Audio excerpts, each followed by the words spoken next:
Dash in a little bit there, and the bulb's hooked up. I replaced them with some LED bulbs, but the problem is they're just a little smaller diameter than what come out. They don't really want to hold very good. But so just checking here, I was trying to get my turn signals to work. I've got one of the bulbs working here. I think I've got it turned off now. Anyway, I've got a new switch. This one's pretty much broke up and not really doing anything. And looks like to replace a switch, you got to pull this whole harness out of here. I know they go down there in the bottom of the steering column somewhere and come out, and they're not all that much fun to do. My other choice is to cut these wires here and try to hook them up. That's really not a solution either. So I'm gonna have to get under there and figure out, unplug all these wires and squirt some WD-40 in it and pull this whole harness out of here, and then I can put the new one in. Looks like the pins on this steering wheel are okay for turning off the turn signals. It just broke up and there was a couple screws missing out of it, so just a matter of replacing parts. Once I get that done, I can make sure my lights are working and put the dash panel in there a little bit. Got them all unplugged, and I put a wire tie where they went here, and I cut off the cover to make this a little easier to pull through. And now I'm going to spray some. Oh, I don't even have to do that. Looks like it wants to come out pretty easily. Looks like the sheath is kind of stuck in there. Well, I'll get both hands and get this out of here. To make this a little easier, I just cut the ends off there.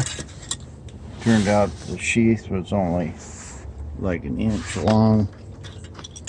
I've got my new turn signal kit here. So what I'll do is just shove it down through there, get it through that hole, and then I'll put a big piece of heat shrink on the end there, right where it comes through the thing, and see what happens. First thing, I'm gonna kind of get this in hooked up and see if the switch works. Pretty much looks the same.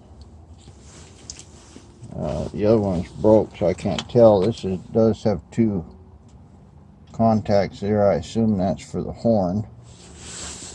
And I don't have any contacts in this. I don't know if I'm missing a piece or what's supposed to go in there. But anyway, and these ends they're too small for those plugs. So I can take those wires that I cut off there, splice them on here.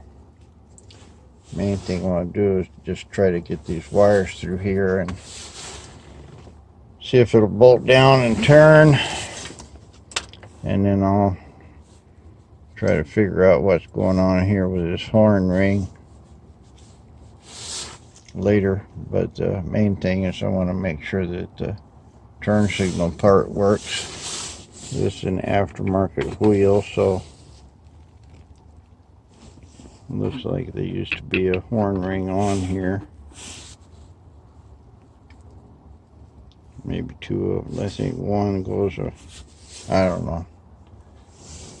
Anyway, this is supposed to be for this car, so I'm going to put it in and see what happens. A little bit of trouble getting this hold down plate on it. It only goes in one way, but you can see the cutoffs go to the right there, and the screws went in. Everything went in real good. It's down flush, and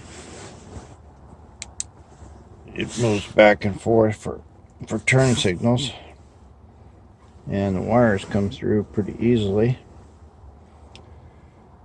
So it looks like that's it.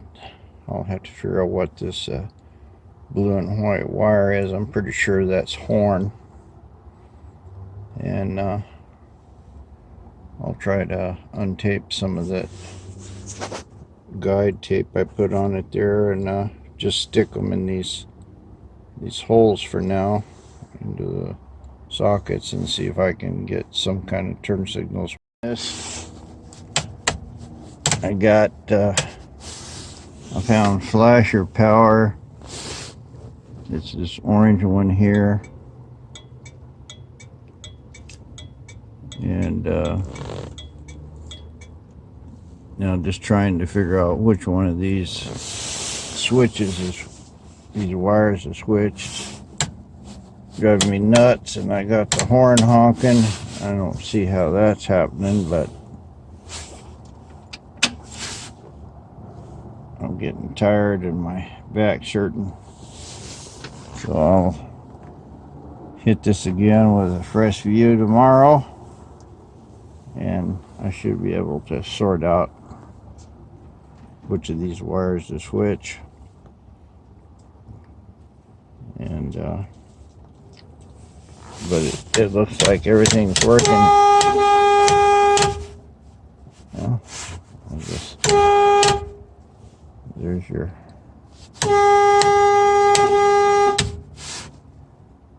so obviously I got something going into the horn relay, so I have to figure out which one of those that is, disconnect it, find a different one. So when I turn on my switch, I get a horn honk.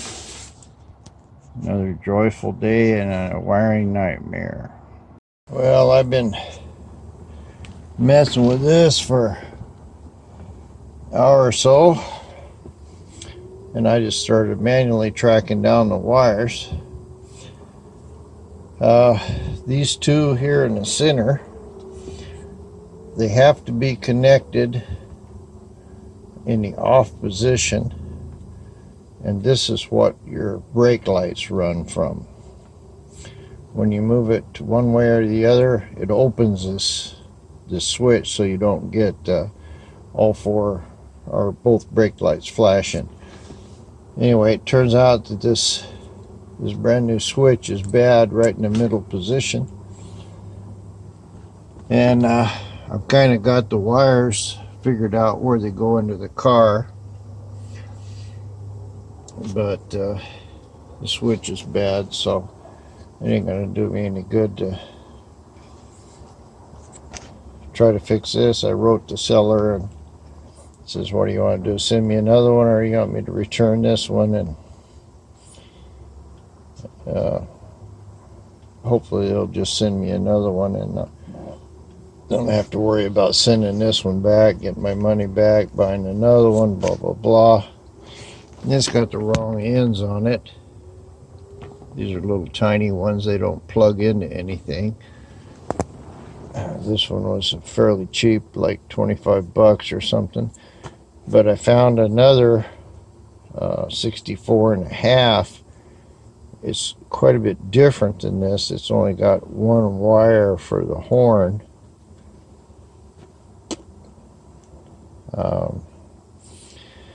But the ends are the right to plug into my harness. So rather than trying to patch together something, maybe I'll just spend another 20 bucks, or if these guys will send me another one, I'll just put it in. But if not, I'm going to just buy one that it'll fit. I don't have to cut up and fix. In the meantime, I can take this out of here. And at least I can put the wheel back on it and drive it around. I just won't have any turn signals or brake lights. I can probably fix the brake lights. Just put a jumper in there. But anyway, I come to a dead stop on this. Moving along in the picture, I got a radiator, so I pulled this one out. There wasn't nothing wrong with it, except that fan made a lot of noise. I didn't really clean up anything here. I just blew it out good with air. And I'm going to pull that fan off there. And here's the radiator I got. Nice aluminum one. And electric fan, so I can mount all that in there and get it ready to, well, just run and drive. I don't have a thermostat for it yet or anything, but I'll get this radiator in here today, make sure it all fits, and let's see if I can find me some short bolts for that fan. I got to take the fan and spacer off and hook up me a radiator. Now I missed the radiator in, put the fan on it, bolts line right up, no trouble at all. Pull the fan off and looking short bolts in it. See no leaks. Looks like it's just about now. Thermostat's opening up.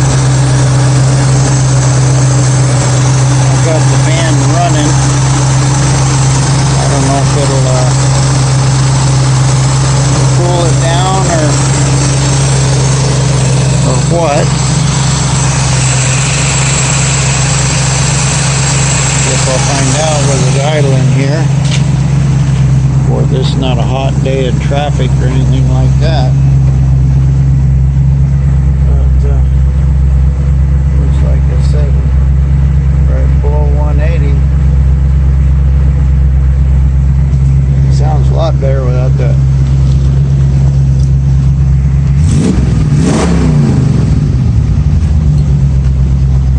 Yeah, much better. I'm not trying to carry that old fan.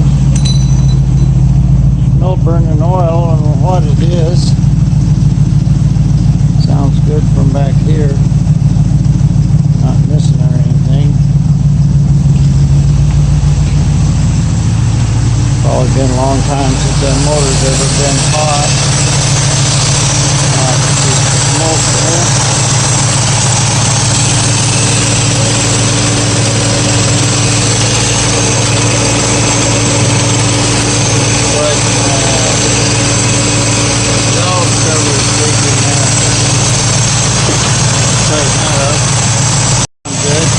Tighten it up because I kind of quit smoking,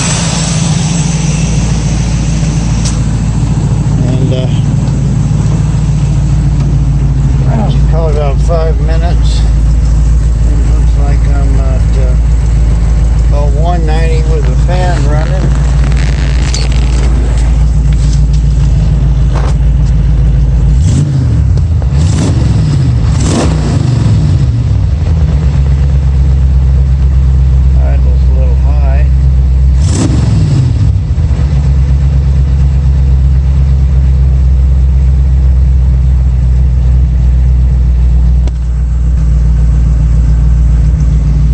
Carburetor's not the best,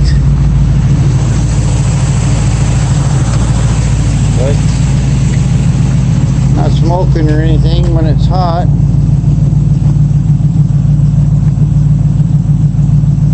Sounds good. I'll let it run a while and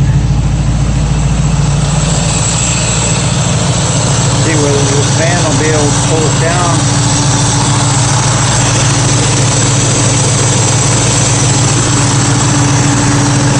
Really not moving a lot of air.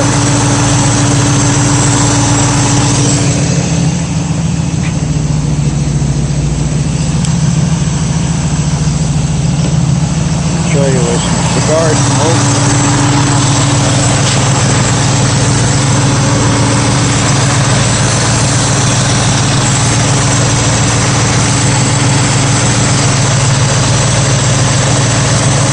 It's looking pretty good. But it's really not moving a lot of air that I can feel. But I can always put another fan in it. Put one on the inside.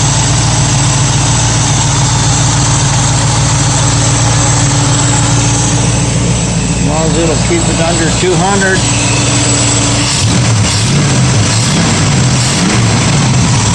So just a little blow by, not bad.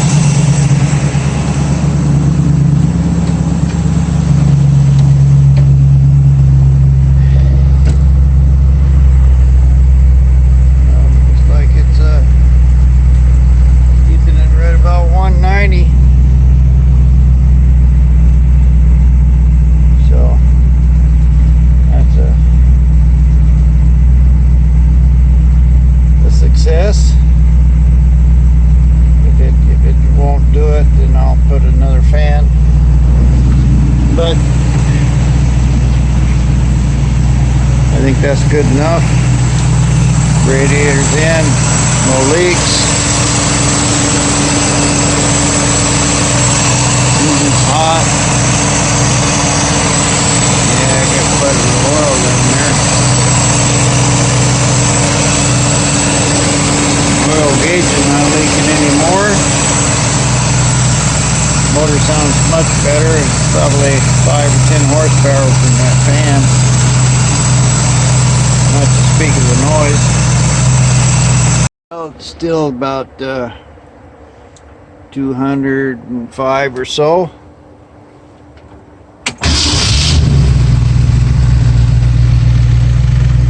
Yeah, it's all the way down to 190. That was just sitting there about 10 or 15 minutes.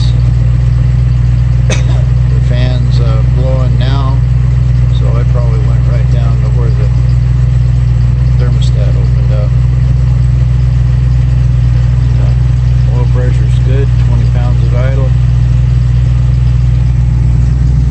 Sounds much better without that fan, much quieter.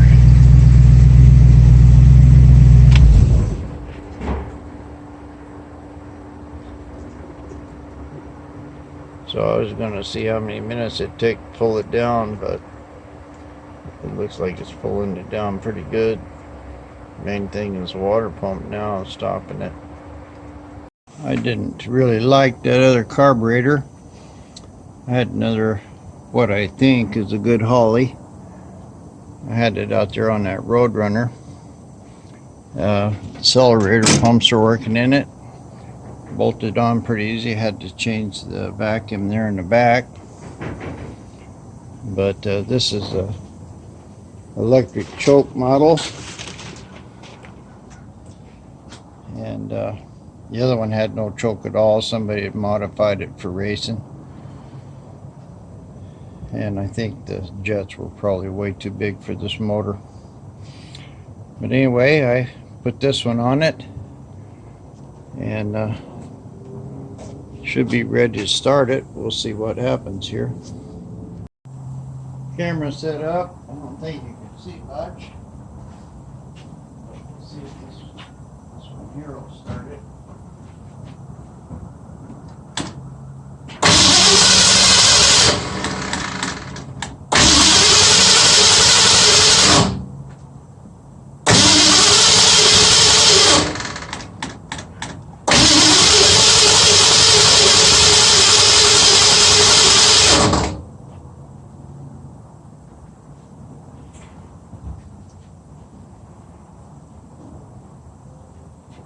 Something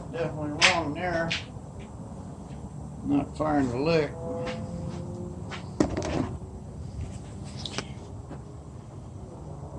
And I instantly realized what was wrong when I pulled the other carburetor off.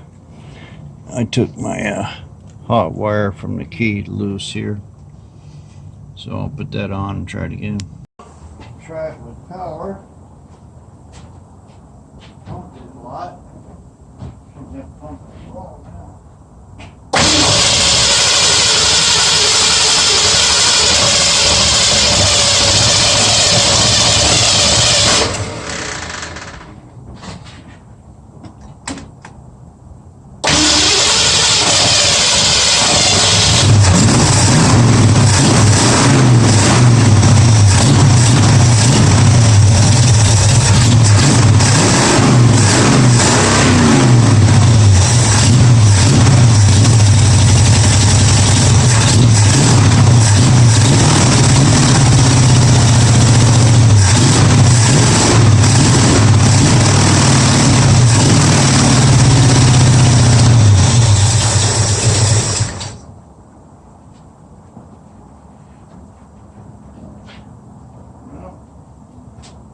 That obviously wasn't better.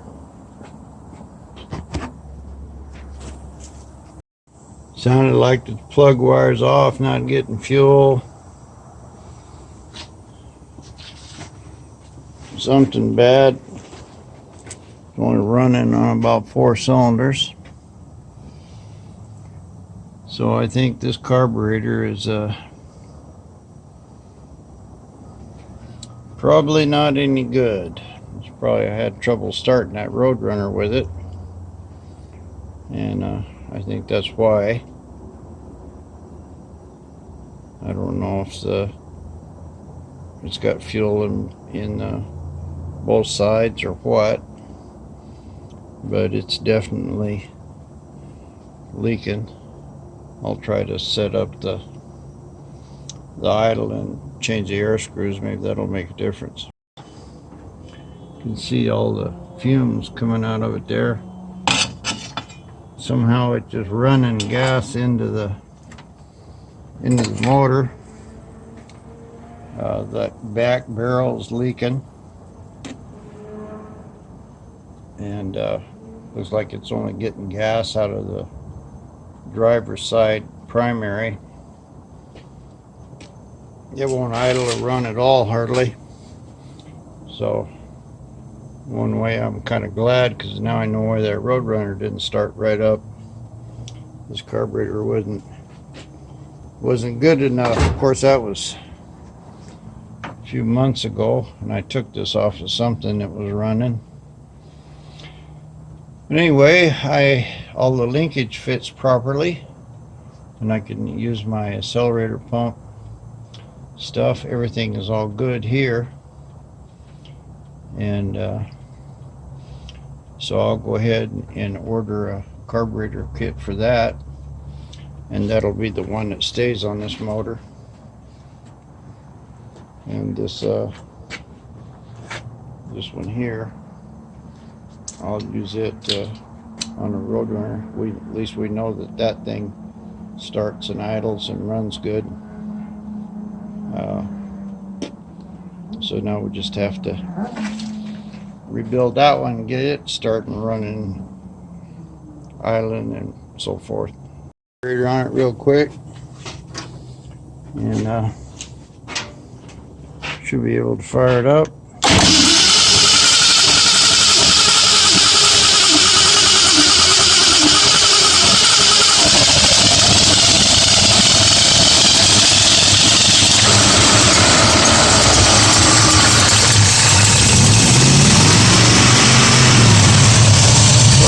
Flooded.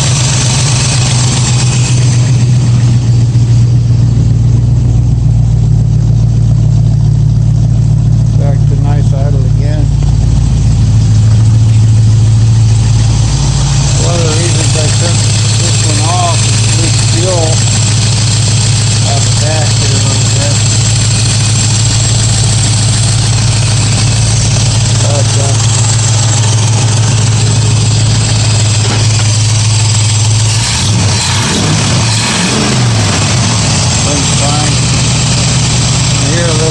exhaust leak. I think some of those plugs I put on that passenger side weren't so good. I was idling and running good. I had a water leak. I couldn't figure out where it come from. Turned out there's a sending unit under here, and I didn't even have it tight. I just screwed down with my finger. So that should stop all of my leaks.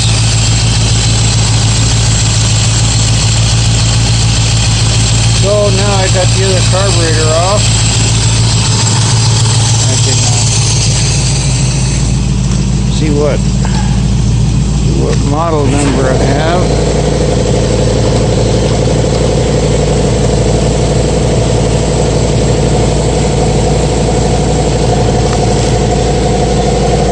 I don't know. Stamped on here somewhere.